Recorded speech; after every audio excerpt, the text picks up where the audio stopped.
Hey, what's up, everyone? My name's Dan Gasper. I go by the username Mr. Tolo5 across the DFS industry, and I'm here today with your morning pregame show here at RotoGrinders.com. We're streaming here on YouTube as well. We have the YouTube chat up. If you have any questions throughout the show, make sure to ask me. It helps things move things around a little bit. And I'll be completely honest, this is kind of a first look for me. I'm running behind on some things here today, so you'll probably learn a little bit about my process as well. And yeah, we'll kind of do the same old thing here, though. We'll look at last night's slate a little bit, what you had to do to win last night's slate, and then kind of take a forward glance at today's slate. I think it's a 9 or 10 game slate. Again, I'm running a little bit behind myself with research. But again, if you have any questions, feel free to ask them in chat, and I'll do my best to respond to those. Where's Blender is the first question. I know Blender is so much better than me at this, and I'd say that completely 100% true. Blender is awesome at this show, so make sure to tune into the show when Blender's doing it as well. Blender, I believe, is on 3 times this week, and today is not one of those times. So today is my day. I think we'll have somebody else on later this week as well. I'm sorry, I don't know the schedule off of hand, but Blender does this show about 2 to 3 times a week, and then we kind of fill in around him as well. But he is always in our Discord chat. He's a guy who is great to talk strategy with on Discord. We have that Discord chat for premium subscribers. So if you're not a premium subscriber, make sure to go check that out because Blender is in there most of the day. And I've heard great things about him helping people with strategy pretty much every day. So again, that's our Discord channel. If you're having Blender withdrawals, go to Discord and he'll be there. And he does have a different perspective. Michael says that. So we have a question in chat right away. How do we find the Situation Room? Devin linked it there in chat. Thank you, Devin. So it is notable today. We'll go over that real quick before we go over everything else. The Situation Room, the injury report, is free today. That was because you guys liked and subscribed, well, mainly liked, to our videos last night. If you like our video tonight, I believe it's our Grinders Live video. If you get us, Devin's going to have to put the thumbs up mark in I don't know our target goal. I believe it's 200 thumbs up. If we get 200 likes on our Grinders Live video tonight, we'll also have Lineup HQ for free as well, which is a great tool. It's 300. My bad. I set the goal a little bit too low. So 300 is that mark for thumbs up on our videos here, Grinders Live later tonight. And Lineup HQ will be free if you do that. So the prize for liking our videos last night is the injury report. You see it there in our chat. But also, if you want to navigate and find it, all you have to do is do our little NBA tab. If you go to the home page, well, you don't even have to go to the home page. It's on our drop down. So if you just click NBA tab at RotoGrinders.com, you can see injury report right there. And that's all you have to click, and it will bring you to the Situation Room. You may have seen STL Cardinals tweet about it last night, or this morning, actually. The injury report is a little bit out of control. There are already 44 people, I believe, listed here on the Situation Room for tonight's slate. So it's a lot to go over. There will be a lot of situations to kind of monitor throughout the day as well. We had the late trade last night, so that's going to affect some guys that are playing tonight and kind of rotations. We'll go over that a little bit later as well. So yeah, let's go. Now that we got up, we know how to find the injury report, the Situation Room. Let's go and rewind a little bit. We're going to take a real quick overview of last night and kind of what you needed to do to win last night. Last night was a 4-game slate, so a little bit smaller slate. I kind of always find, actually, with the smaller slates, it's fun to play on FanDuel, just because I think on FanDuel, the lineup construction is so rigid on FanDuel that if you just kind of find the little pivots off of the more rigid lineup construction, it's a little bit easier to kind of find yourself with the unique lineups, I think, on FanDuel than it necessarily is on DraftKings. Of course, our results database tool, though, that we'll be looking at, though, is only for DraftKings. We don't get the feed currently for FanDuel. So anything in our results database tool, which you can find, again, under the NBA tab, is going to be for DraftKings specifically. So let's look at that real quick. No surprise, Papa Gates had the big winning lineup last night. in general, the optimal lineup, this isn't necessarily a lineup that somebody played, and no, nobody played this lineup last night. It doesn't look like the absolute optimal lineup that you could have played last night here was James Harden, Ben McLemore, Brandon Ingram, Daniel House, Nikola Jokic, Wesley Matthews, Miles Bridges, and Kyle Kuzma. I guess the two surprises, or the two big surprises out of that, was Wes Matthews and Kyle Kuzma. Neither crossed my path really seriously last night. Kuzma is kind of always a guy that can fill up the stat sheet if he gets going a little bit, which he obviously did last night. But let's look at the actual best lineup played on the site or on DraftKings last night. And again, it included Kuzma as well. Josh Hart is kind of an interesting ad there. James Harden, Josh Hart, Kyle Kuzma, PJ Tucker, Nikola Jokic, Rajon Rondo, Daniel House, and Miles Bridges. So you didn't need the absolute nuts, but pretty close to take down the big prizes last night.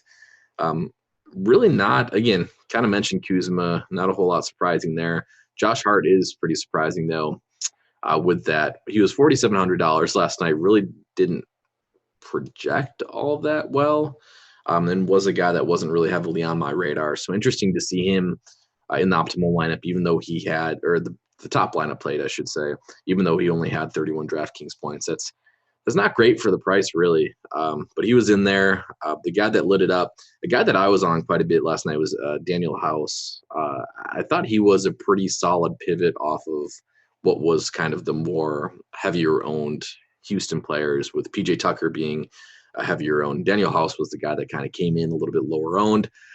We actually saw a pretty similar situation with the Rockets against the Jazz last week or 2 weeks ago, and House did really well in that situation. Harden didn't play in that game, and Harden obviously played last night, but House he can fill it up a little bit. He's a guy that can shoot, which makes him good for DraftKings scoring. He can hit that three ball, and you get that point bonus on DraftKings. But he had a good game. He was the guy, when I talked about FanDuel a little bit earlier on the show, he was the guy on FanDuel that I actually thought you could play that would kind of bring you a little bit more unique lineup construction, just because I think on FanDuel, the more optimal, well, not necessarily optimal, the more used lineup construction on FanDuel last night was, again, you can only play 4 Rockets or 4 players from one team on FanDuel. And so kind of the more used lineup construction on FanDuel last night was Ben McLemore, James Harden, PJ Tucker, and Eric Gordon. So I actually kind of thought if you took one of those 4 out, I wasn't fading James Harden, but if you took McLemore out, if you took Tucker out, if you took Gordon out, then you could add House in there. And that in itself actually would kind of lead itself into a little bit more unique build. Still pretty popular overall, but a little bit more unique. But let's look at some ownership last night, and we'll mention Ben's here in chat saying all the guys that kind of dudded or had a huge dud last night. You can see I ran a solo entry last night just to kind of track stuff in the $10, and I played some other small ones. But he mentioned Anthony Davis. Yes, Anthony Davis was a huge dud for me last night. I had a really good lineup going, and really, if Davis could have swapped scores with LeBron James, I would have been all right with that. But this is a look at the solo entry I ran last night and some things just to kind of track and kind of follow the night along. And you can see some of the stuff I already mentioned before that I did last night. Daniel House, I mentioned, I kind of liked him as a pivot off of like the Eric Gordons and even the PJ Tuckers of the world. He did come in at only 18% in the $10. And I thought that was a pretty good move. Cody Martin was announced starting last night. PJ Washington was available. He was kind of a cheap option that I thought was reasonable. He got a lot of minutes last night, but didn't produce a whole lot. Wes Matthews was, I guess, really the guy that you wanted that was going to be cheap in that shooting guard spot. But did not play Wes Matthews, went with the Cody Martin route. And then Juancho Hernan-Gomez, that was something interesting with last night, and we'll look at ownership overall. But Jeremy Grant was announced as questionable 2 hours before the slate started. Hernan-Gomez was somebody that was seeing about 15 to 20 minutes regardless, but he was the biggest beneficiary to stand if Grant was out or limited at all. We did get news well ahead of time that Jeremy Grant was going to play. He was going to start, but I stuck with my guns here with Juancho just because I thought that he was still had some outs at his price tag at 15 to 20, even at 15 to 20 minutes that he could make for kind of a reasonable play. He ended up getting a little bit more run than that, largely due to the blowout, but he was kind of my low percentage owned play that did all right. But again, Anthony Davis kind of just basically sunk my lineups. So honestly, looking back, I'm fine with everything I did. But looking back, if I could have made the swap off of Hernan Gomez, Davis would have been the guy that I would have swapped out with him as well. And I assume would have ended up with a better lineup than what I actually ended with, just because Davis was such a huge bust last night. But let's go ahead and take a look at some ownership as well. Bridges and Hart came through for a lot of people last night. We have Easy Money in chat mentioning Bridges was a really good play. Bridges, I think we saw there with 44 points, ended up with a really nice play. And Josh Hart, honestly, if you have, while you played him, if you want to put that in chat, that'd be interesting to go over. He was somebody that I'll admit I kind of overlooked, somebody that I wasn't all that interested in last night. So if you want to explain your reasoning, you don't have to, but if you want to in chat, I would be more than happy to hear kind of the explanation. Maybe I can learn something from you guys as well, because Hart was not somebody I was on a whole lot last night. But let's look at ownership now as well. We saw the micro $3 last night. I have not looked at DraftKings. I think they might be running something tonight as well. I see Eric in chat mentioned if I'm going to talk about the 100K micro mini max. We'll talk a little bit strategy about that a little bit later on. But they ran the $3 last night, the $3 Tuesday. So I think they must be running something again tonight. Again, something I did not look at. But let's take a look at overall ownership with some of these contests, see if anything sticks out. And something I also like to look at is to see if some of the higher dollar stuff, if there's any different ownership trends in some of the higher dollar stuff, just to see if there was something that might be considered quote unquote sharp. But overall, let's take a look. Highest owned player was Ben McLemore on the slate at 63.94%, slightly edged out James Harden there. McLemore was announced kind of relatively late that he would be starting. So that's actually pretty interesting that his ownership got up that high. And as you see, his ownership, he is somebody whose ownership does climb quite significantly, obviously in the single entry double ups, but also as you go up in price range or buy-in, I should say. You see at the $3, he was 47%, 48% in the $10, 65%. I believe this is a $40 or a $44 entry. 66% in the $200 entry, and then 75% in the 3K buy-in. Obviously, we have a little bit smaller prize pools or entries in lower number of entries in the higher dollar stuff. So ownership is easier to get condensed like that. But it is interesting to see that, again, McLemore was announced as somebody that was he was expected to get minutes, but he wasn't really necessarily expected to start throughout the day. So you do see in some of the higher dollar kind of buy-ins that people reacted to that news a little bit more quickly. He was okay for his price, but somebody that you didn't absolutely necessarily have to have last night. Again, James Harden. Rivers is another guy I'd actually be interested to see here, to see if the trend actually reversed, because I think a lot of I think a lot of people were kind of expecting Austin Rivers to be the guy that was starting. So it'll be interesting to see if he lost ownership as the buy-in level went up. But no, he's the guy that was higher owned still. So basically the higher dollar entries, a lot of the guys still stuck with Austin Rivers. I personally, you saw my lineup. I stuck with Austin Rivers as well, just because I thought he still had outs to that 25 to 30 minute range. He did see, I think it was 29 minutes of court time. Just didn't produce all that well. He was all right for his price tag. The big dud here was Eric Gordon for his price, only put up 24 DraftKings points. He was a guy, again, pretty high owned across all levels. And the guy that I mentioned is kind of being my favorite kind of pivot off of some of these other guys, Houston guys, was Daniel House. You can see he was significantly lower owned than the four main Houston guys at 18% overall. Again, he had a really good game. So I do think that is kind of a note to take moving forward is, and something I kind of always harp on, there is or seems to be a consensus on who are going to be the biggest beneficiaries when there are injury news. And typically there's really good logic behind who are going to be the biggest beneficiaries. There's plenty of logic behind why Ben McLemore was the highest owned player of the day. But there are still some guys that are going to be a little overlooked that will benefit from injury situations. Daniel House was one of those guys that was going to benefit from the injury situation, but be a little bit lower owned. And that was the case last night. You're not always going to get the production that you saw last night out of House, obviously, in the spot, but he really paid off for his ownership number. And really the price tag, he was a strong play at that price tag as well. I'm trying to see if anybody else kind of sticks out as being higher owned than thought. Not necessarily higher owned than thought, but Zion Williamson is kind of an interesting case study, I think, as we progress to learn a little bit more about what his actual rates will be moving forward. He's a guy that both sites, both FanDuel and Draftkings, have done a pretty good job moving his price tag up.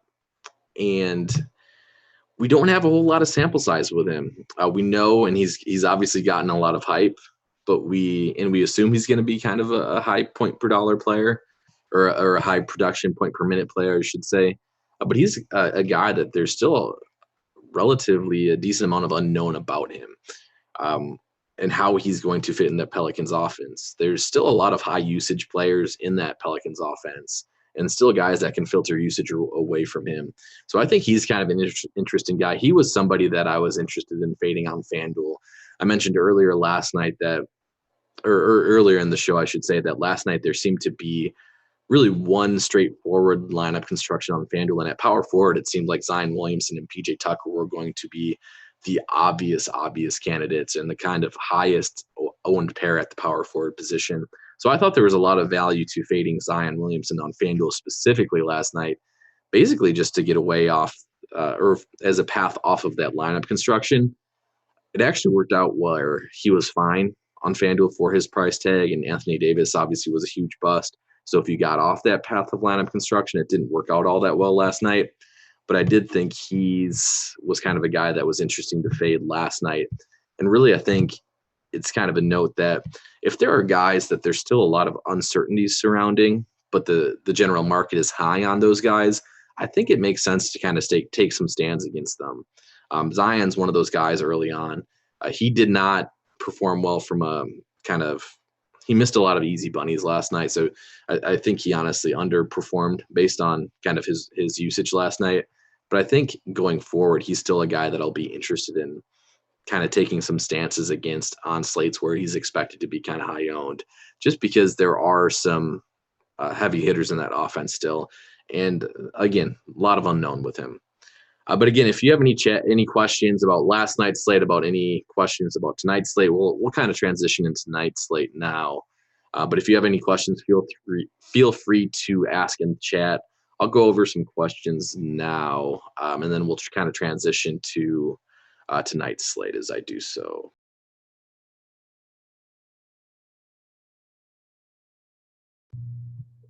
So the first thing here, let's go trying to catch up here. Should have gone with Ingram or Middleton instead of Davis. Ingram actually makes, I think, sense, especially on teams where you're fading Zion. I think Ingram was the guy. Ingram started out extremely hot last night, kind of actually underperformed based on his first half performance. But yeah, he was low owned, and he was a good leverage play, I think, off of Zion last night. He was a good play. Middleton had a good game. He, again, was somebody that I wasn't completely on, but he made sense as a leverage play as well, I believe. Yeah, Giannis was up around that 30% mark in terms of ownership, and Middleton came in a lot lower owned than that, only 15%, so half. So if you were kind of taking the fade Giannis route and wanted somebody in that mid-tier, Middleton had a pretty good performance last night. Tim here in chat says, played 5 Rockets in my main lineup last night, looking at 5 Wolves tonight. Yeah, that's actually a good transition into tonight's slate, because the Minnesota Timberwolves and playing against the Falcons, or not the Falcons, against the Hawks, that is going to be the top game to target tonight. So I think it'll be interesting to look at if there are ways to get away from some of the Minnesota chalk, or if there are guys that may be lower owned on Minnesota that could actually end up being strong plays, kind of like Daniel House last night. So let's look at that right now. Actually, if you look at our starting lineups, I think there is still some uncertainty. And unless we have had any sort of announcement while we've been streaming here, there is still some uncertainty who is actually going to start at the 4, I believe, tonight for Minnesota. So this is our starting lineup page. This is also easy to find. Just go to the NBA tab, click on starting lineups, and you can see here kind of what we're dealing with. This is our current projected starting lineup. You can see here it does say it is a projected lineup. So this isn't 100% what we're going to see tonight. We will update this. We have a good team that keeps everything up to date. As we see lineups released, this will be updated. But this is kind of what we're looking for tonight. And unless they call people up, anything like that, we're looking like we're probably going to have 9 guys for the Timberwolves tonight in what is a really good spot in terms of pace, in terms of defensive rating against the Hawks, who, again, play at a fast pace, aren't very strong defensively. So there's going to be a lot of value to be found here with Jarrett Culver, who's likely going to be starting. Okogie is going to be starting. Naz Reid is the guy who we're currently projecting to start at the 4. But that's kind of the spot that I think we're going to be eyeing up. That is the spot that's kind of up for grabs, I think, in terms of starting. I've seen some people project Gorgie Dang is the starting at the 4. I would be pretty surprised if we see that. If you go to our Court IQ tool here and kind of take a look at the Timberwolves, I did this a little bit earlier because I was interested once I saw somebody projecting Gorgie starting alongside Towns. I would be, again, very surprised to see that they're short bodies. But if you go to our Court IQ tool, you can search for this season and go with Cat on the court as well as Gorgie, just to see how many minutes they have actually played together this season. And up to this point, it has only been 8 minutes. It doesn't make a whole lot of sense from a spacing, I should say, perspective to play those two together. Reed actually can get away from the hoop a little bit, and I think makes a little bit more sense to start at the 4 tonight. We'll see what actually happens, but that's going to dictate some things. I will say, looking at this currently as is, if this is the projected lineup, we're probably going to get a lot of ownership here on Jarrett Culver. We're probably going to get a lot of ownership on Naz Reid, and we're probably going to get a lot of ownership on Karl Anthony Towns as well. And you can kind of see the projected ownership here along our starting lineups. But also if you go to lineup HQ, which is, again, going to be free if you like our Grinders Live video later. If we get 300 likes on that Grinders Live video later, you will see lineup HQ for free. But we can see projected ownership in lineup HQ as well. And I would guess, again, this is real early on the day. We'll see ownership refined as the day progresses, but early ownership here has Culver as the highest owned Timberwolf. And again, Naz Reid, once he's announced, is potentially in or starting. And if his projection gets to where he's seeing closer to 30 minutes, he's somebody that I would expect a lot of ownership to come on as well. But again, that's something to keep an eye on. I think it is interesting, again, to speculate on the rotation that we'll see out of Minnesota, and that will essentially be how you can kind of garner some value here, is kind of speculating on how the Timberwolves lineup will play out. I showed you here with Court IQ tool here that Towns and Dang have only played 8 minutes together this season. They're probably not going to see a lot of minutes.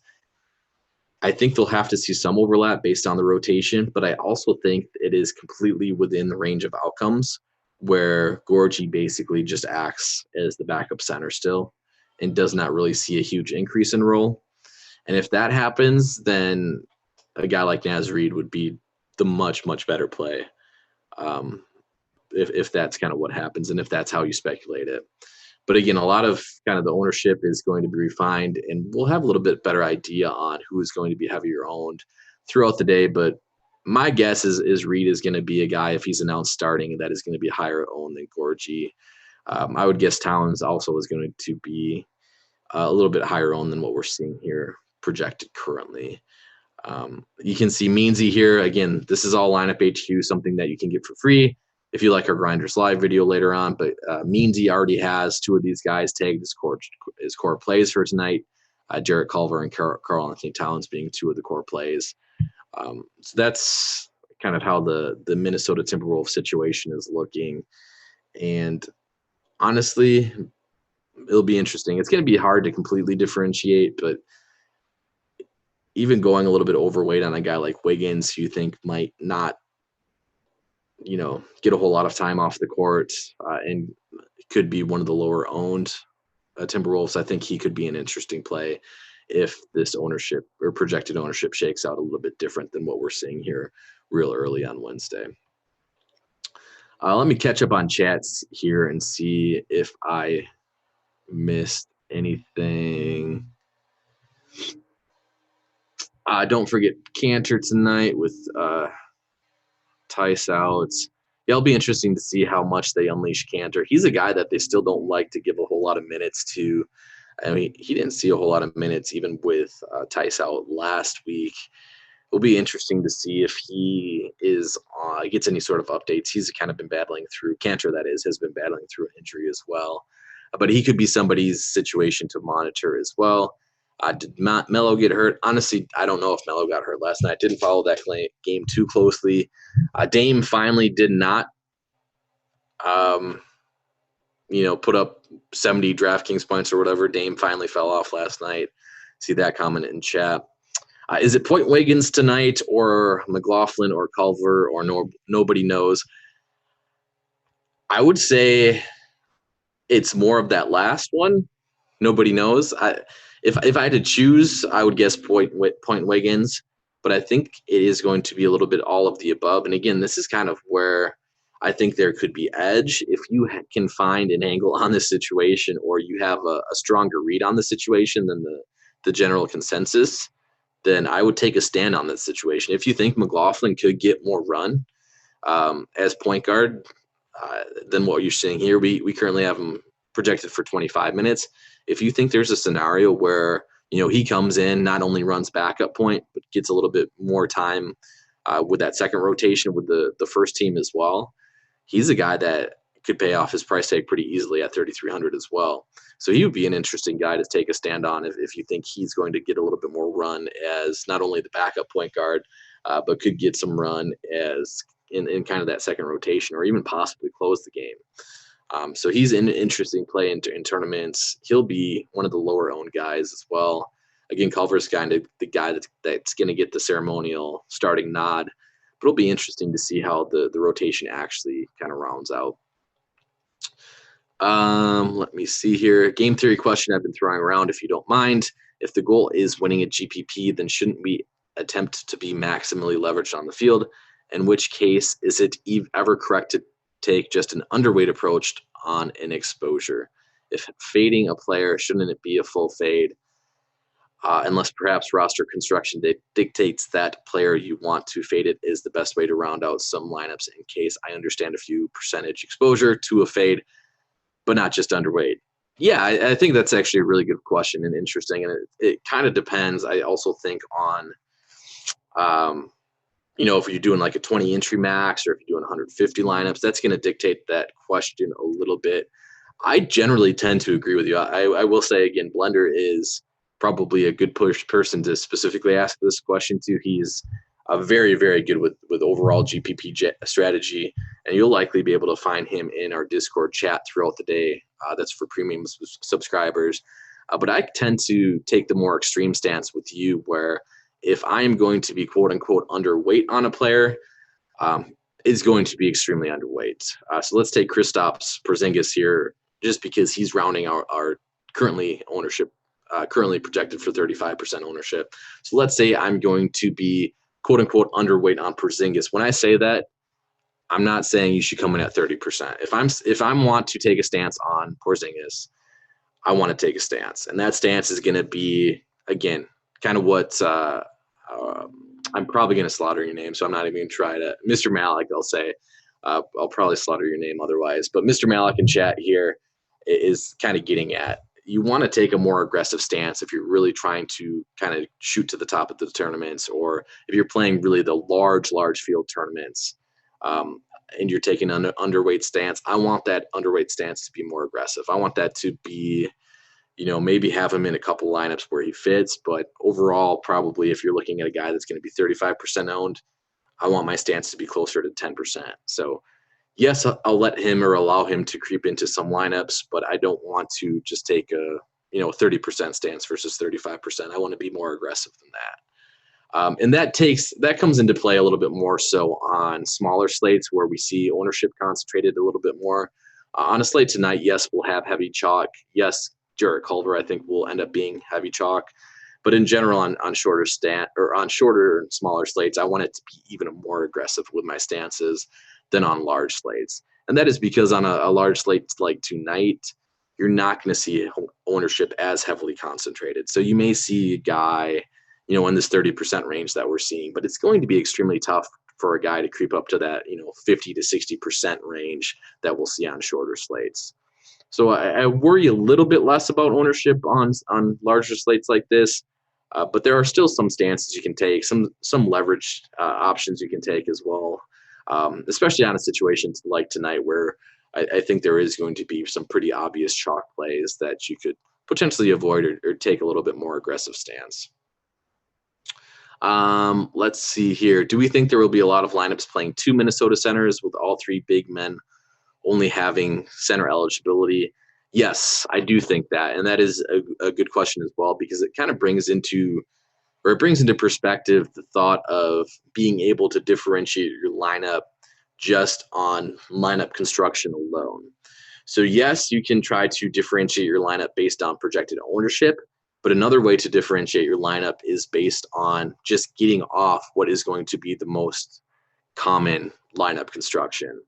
So on a slate like tonight, it's very possible that a fair amount of lineups are going to be using two center spots on the Minnesota bigs. That is because Naz Reid is only center eligible, Karl Anthony Towns is only center eligible, and Gorgie Dane, I keep mispronouncing his name as well. I'll just call him Gorgie.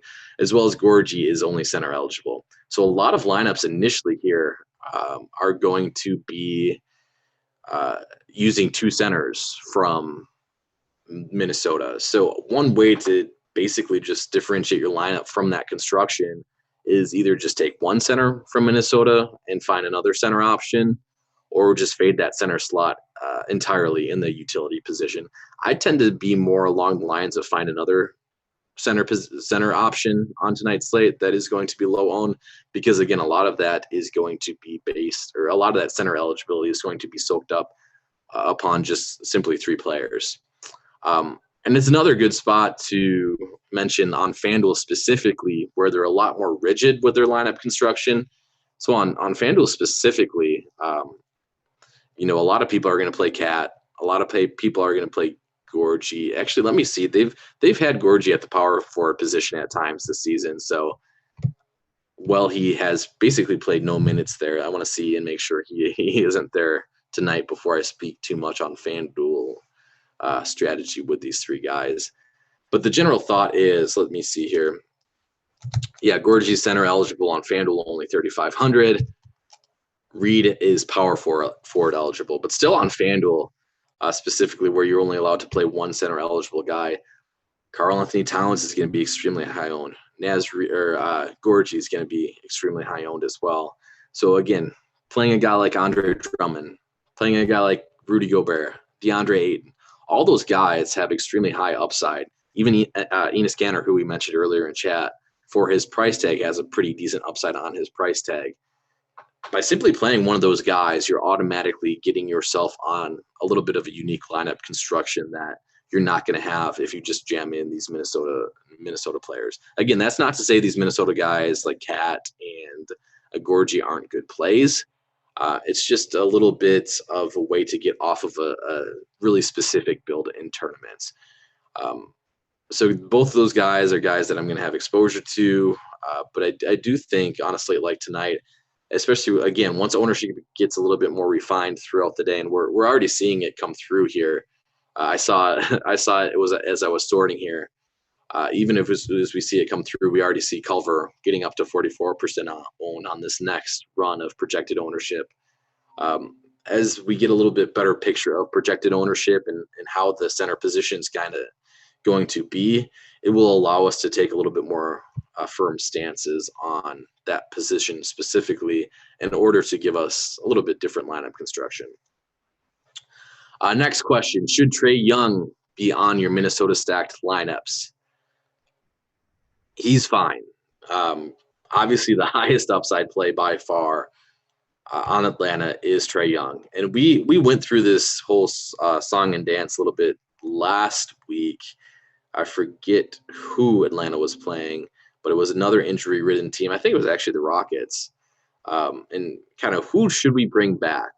Trae Young is going to be the most common option. He's going to be high owned tonight. He's a strong play. Not only is he going to see ownership, but he's going to see a lot of ownership specifically in Minnesota stacks. So is he a good guy to bring back with your Minnesota stacks? Yes. But is he going to lead you to unique lineup construction with Minnesota stacks? It's unlikely. So if you're looking to get off of that, you can go with like a John Collins would kind of be the next guy in terms of high upside. And you could even go cheap depending on, Bruno Fernando could be your center eligible option that you pivot off of if he grabs the start at center, if he's back in the lineup tonight. But yeah, Trae Young, excellent option, but just know he's not going to lead you necessarily to unique lineup construction. Still a fine tournament option, but if you're looking for, that top 0.1% outcome or 0.001% outcome that you need to win the $100,000 to first place prize pools, you're not going to be unique if you play Trae Young in your Minnesota stacks.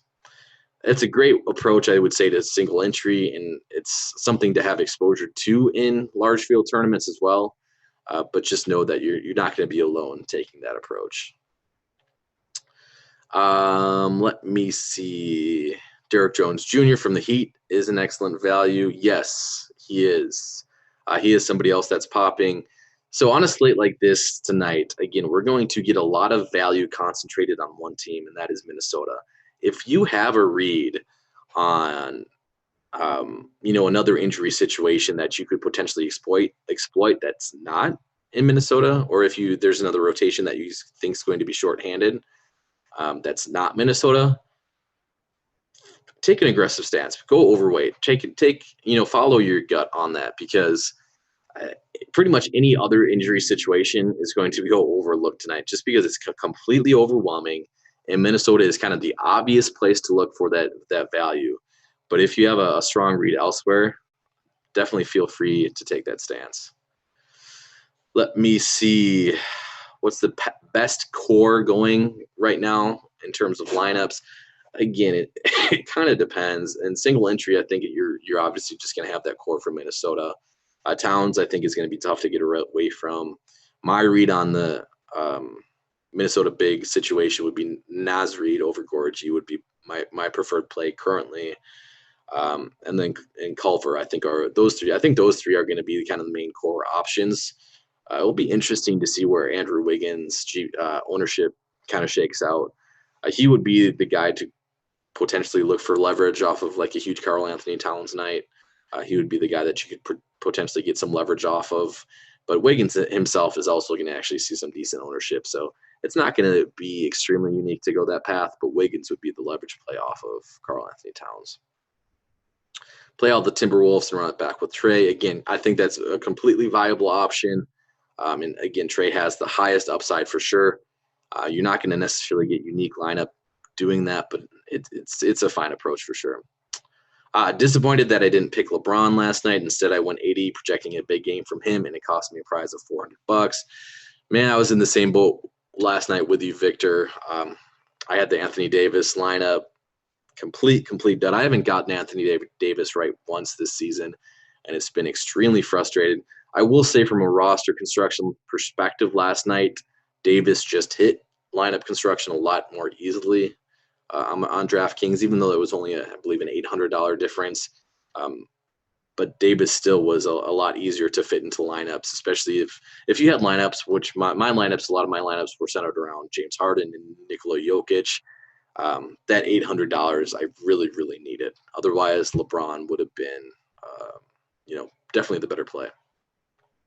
So Towns in trade with Wiggins. So this is an interesting topic to talk on a little bit when we're talking about team stacks. And again, shout out to Blender. He does an excellent job with this. He's somebody who talks about it a lot, and that in salary allocation when you're talking about your stacks. So let's go to the Minnesota-Atlanta game again, because this is going to be a popular stack. And so when you're talking about allocating salary to this game and figuring out who to stack from this game, something you want to look at, especially when you're talking about guys from the same team, is how much salary are you allocating to a stack? If you're out here and you're spending 20 plus grand on two players, with Towns, it's Towns and Wiggins, it's 18 grand, which is kind of borderline. But if you get into that like 19, 20 grand range where you're spending on two players from the same team, it's going to be extremely hard for your lineups to hit the top 0.001% outcome that you're looking for on any given night. Just because those two players have to have absolutely insane games. Both those guys are going to cannibalize each other a little bit just because of usage and things like that. So when you're looking to stack a game, and specifically when you're looking to stack a team, you can't get too crazy in terms of allocating all your salary on one team, and specifically on only two players. If you're wanting to allocate salary, like it's a little bit different to play Karl Anthony Towns, Jarrett Culver, and Naz Reid, as opposed to just playing Karl Anthony Towns and Andrew Wiggins, just because the salary is dispersed a little bit more differently.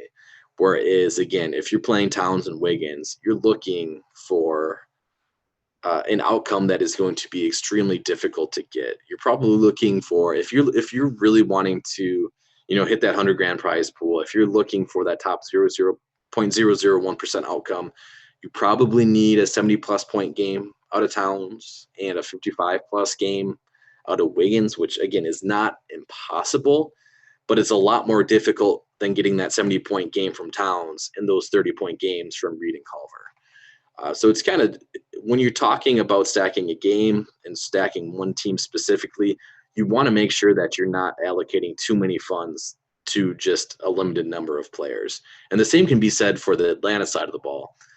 So tonight, if you're trying to pick two Atlanta Hawks to bring back with the Timberwolves players, I would not allocate $18,700 to Trae Young and John Collins. I think it is absolutely bad tournament strategy to play those two together. Again, just because they cost so much that you're really looking at an outcome that is extremely, extremely unlikely to happen if you're spending that much salary on just two players. Thank you for your responses to our questions. Yes, honestly, thank you for your questions. The show goes by a lot more smoothly if you guys are asking questions. It leaves me to a spot where I don't just have to ramble on and on.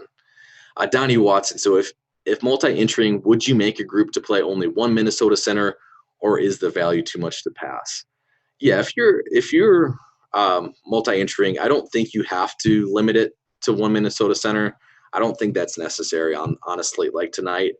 So yeah, that's my answer to that question. We talked about it a little bit earlier on. I do think you can probably find unique lineup construction if you play two center only eligible players on DraftKings, and one of them is not a Timberwolf. I think that is an interesting way to approach tournaments tonight, but you don't have to limit yourself to just one center.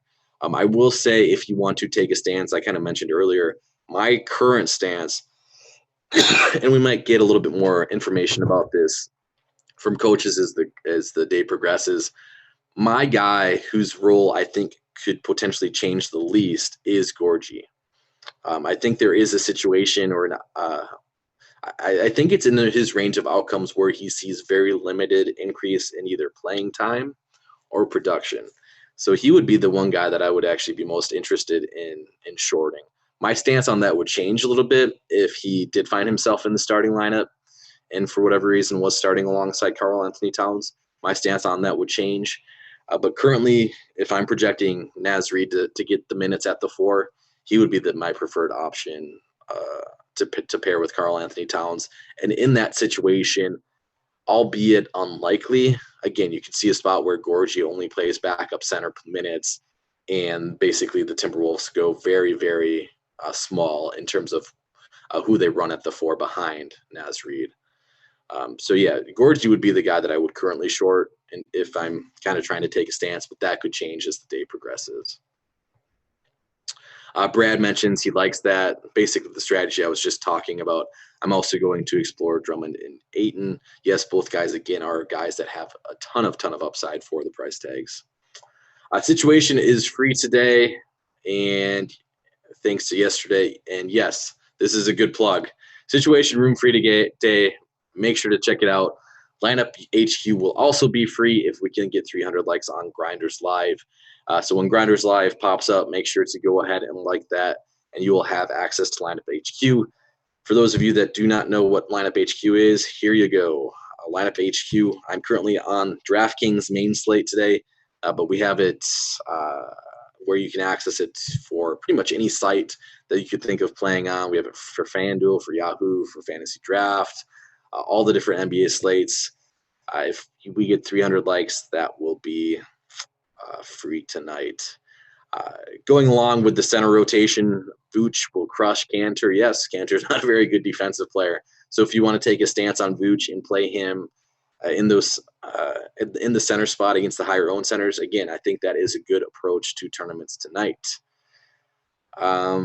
Let's see. As a corollary, since our goal is to max leverage, strong stances, and embracing the higher variance, how much volume would it roughly take to realize our expectation? I don't have a direct answer for you completely offhand on that, other than it is going to be a lot. If you are going to embrace higher variance and you're taking that approach in tournaments, be prepared to lose a lot of money before you actually have a big score. I can't give you exact numbers on it again, but you could go months at a time without a big hit, and that's kind of the reality of a lot of tournament players. I have been typically more of a cash player throughout my DFS career, but with the field getting stronger in general, I do think it's honestly a smart approach to try to shoot these shoot these tournaments. But again, if you're doing so, it's not necessarily a fun ride. We see the screenshots on Twitter. That's not the reality. Like those screenshots that you see, yes, it's not impossible to have really good tournament scores in back-to-back days or back-to-back weeks. But the sad reality is that you're going to have a lot of losing nights, especially if you're taking aggressive stances. And that really is the reality. It's not going to be all fun and games. You're going to have a lot of losing slates. But if you do take those aggressive stances, then you're just basically hoping that the nights that pay off are going to pay off big. Let's see. On a large slate with so many large spreads, how do you handle that with your exposures? Do you look for that diamond in the rough or chase the high pace, high total, closer games with everybody else? I will say in general, I don't take too close of a look. I probably take less of a look at spreads than most people. And I won't typically fade a game based on or fade players based on large spreads, especially in tournaments. I think it could actually lead to the opposite, where you could get lower owned players because people are fading based on spreads. I will say, kind of similar to what I was talking about earlier with not wanting to allocate too much salary with a team stack or with two players from the same team. I don't want to allocate a lot of salary to a game that I think could get out of hand or completely out of hand. But if there's like a 4 or 5K player or even cheaper player that I think has a chance to or is in a pretty good spot, I'm likely not going to completely fade that player just because it's a 10-point plus spread or anything like that. Let's say in say 100-person effective field, 1,000-person effective field, etc. So this is going back to the question on how long it's going to take you to realize expectation. Again, I don't have a great answer on that. I will say, if we're talking field size, you do not have to take aggressive stances, really very aggressive stances at all in, let's say, 100-person field. you can very easily differentiate your lineup basically just with other methods. We talked a lot about differentiating your lineup just based on lineup construction. You can do that easily without getting too crazy and taking extremely aggressive stances. So on fields that are smaller, I will say it makes a lot of sense to not be as aggressive with your stances. Whereas if we're talking the 100,000 person fields that, again, to get that top prize pool, those are the fields that you really want to take aggressive stances on. If we're talking single entry or smaller fields, you do not have to get too crazy with those stances that you're taking. Who do you think starts for the T-Wolves? This is a good chance to plug our starting lineups page again. You can see, again, this is our projected lineup for tonight. There is a little bit of different speculation across the industry on who is going to start. I am in concurrence with what we have right now. This is kind of what I think is going to play, how it's going to play out as well, with Culver, Wiggins, Okogie, Reed, and Towns. We could see a little bit different based on if they want to play a little bit smaller and whatnot. But I am in agreement that that is the most likely outcome. Let's see. What are your thoughts? I missed it. I'll answer a few more questions. We're already running out of time here. What are your thoughts on Jokic today versus the chalky Towns? My thought is most nights I would like it. It helps that Denver did not play too many minutes last night, but this is notably a pretty bad spot for the Nuggets in general. Again, they get a little bit of a pass because they didn't have to play their starters extreme minutes last night. But in general, I would like to avoid back-to-backs, especially back-to-backs with teams that are at high elevation and are traveling. So in general, the Nuggets are probably a team that I'm going to short. They are a team whose rotation is going to be shorter, though, tonight. So that is something to note. Jokic is a guy that can go off at any time, but he's a player I'll probably not have a lot of exposure to. But again, a lot of that's just because I don't think it's a very good setup for them in terms of being a back-to-back in elevation. CP3 and Gilgeous-Alexander thoughts. I think they are extremely hard to differentiate on a night-to-night basis. I would say I don't have a strong stance on either one tonight and probably just leave it at that, honestly. Yeah, I'm going to leave it there. I don't have a strong take on either one of those guys. Cantor is the value play of the night. Yes, Cantor is a good play. Again, I would be close to monitor, and hopefully we get a little bit more coach speak. We currently have Cantor projected for 24 minutes.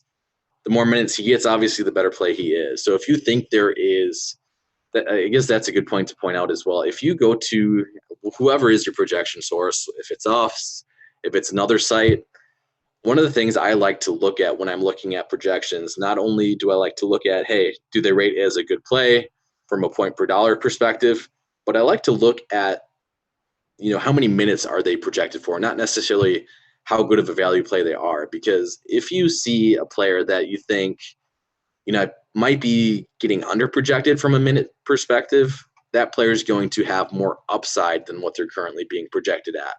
If you think sites are being too aggressive with projecting minutes for somebody, then you might want to take an underweight stance on that person. So it's a good example with again, I don't mean to point everything back to the Timberwolves, but it is a good example for the Timberwolves tonight. And somebody we already changed this morning, I know, in our projections here at RotoGrinders. We had Karl-Anthony Towns, I think, at about 35 minutes to start the day. We have him up at 36 minutes. But there is a chance where he sees more minutes than that, definitely more minutes than that. I'll actually scroll through here. You guys can kind of see the back end of what our projections, and I'll go through and I'll actually be looking at some of our projections and honing them in a little bit more as the day progresses. But something that Meansy pointed out in our private chat that for our projections chat was Towns' minutes. This is quoting from him. Cat's minutes have been way up lately. Working from the most recent, they've been 37.5, 36.5. Lost the last two due to blowout in that game. So he was trending towards 38 minutes in that game. 35, 40 if you count OT, and 35 and a half. With 9 bodies, I think we can take a more aggressive stance. So based on all that knowledge, I don't think it would actually be unreasonable to project Towns for even a couple more minutes. So that might give you even on a more aggressive stance than what everybody else is taking on a guy like Towns. besides Mini in Atlanta, what are your other teams' targets?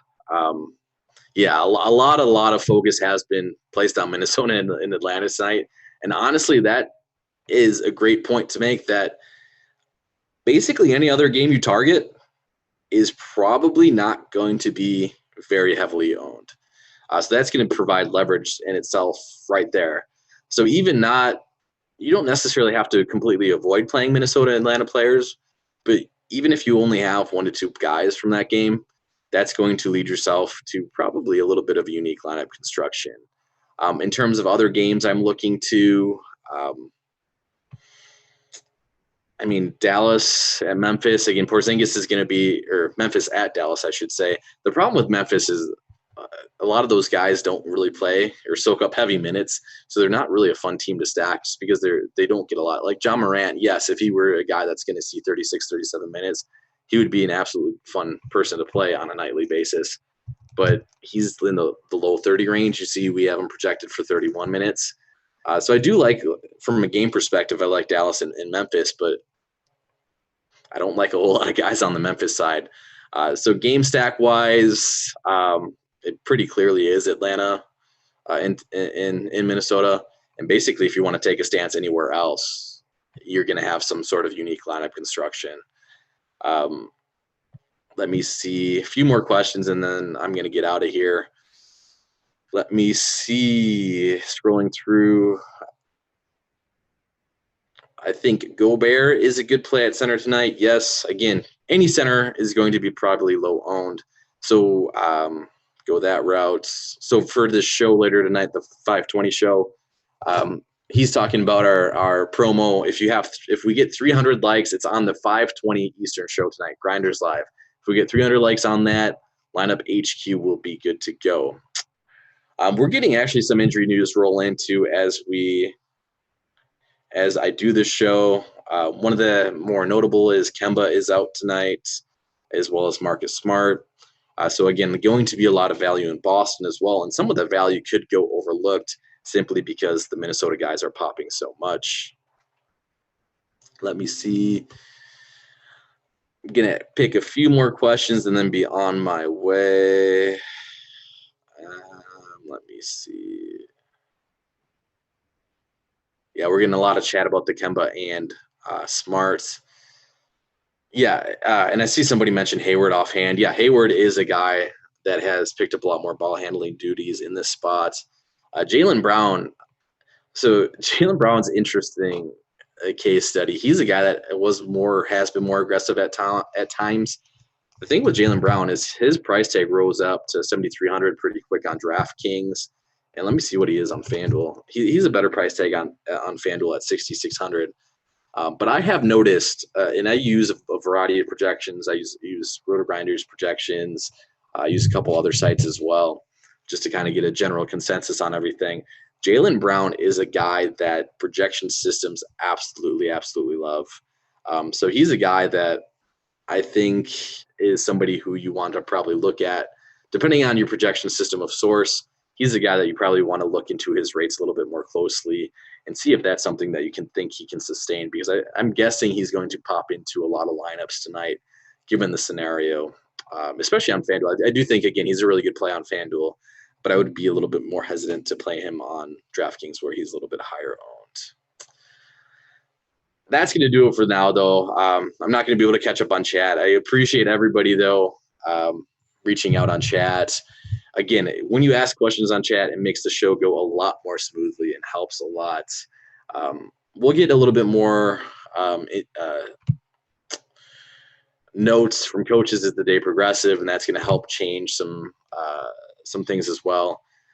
So make sure to check into our other tools throughout the day. Again, the injury situation or the injury report, the situation room is completely free. You need it on a slate like this today because there are so many situations to monitor. Bring that up in a separate tab. It is something you need to follow along with tonight. And I'm trying to think if there's anything else I need to plug. I plugged the Grinders Live tonight, but we'll have our host of shows throughout the day. Tune in to see kind of other experts' opinion on how things are going to play out. But that's going to do it for me today. Thanks for tuning in. And again, thanks for your participation in chat. It really, really helps a lot. So thanks a lot, and make sure to check out our other tools here at RotoGrinders.com.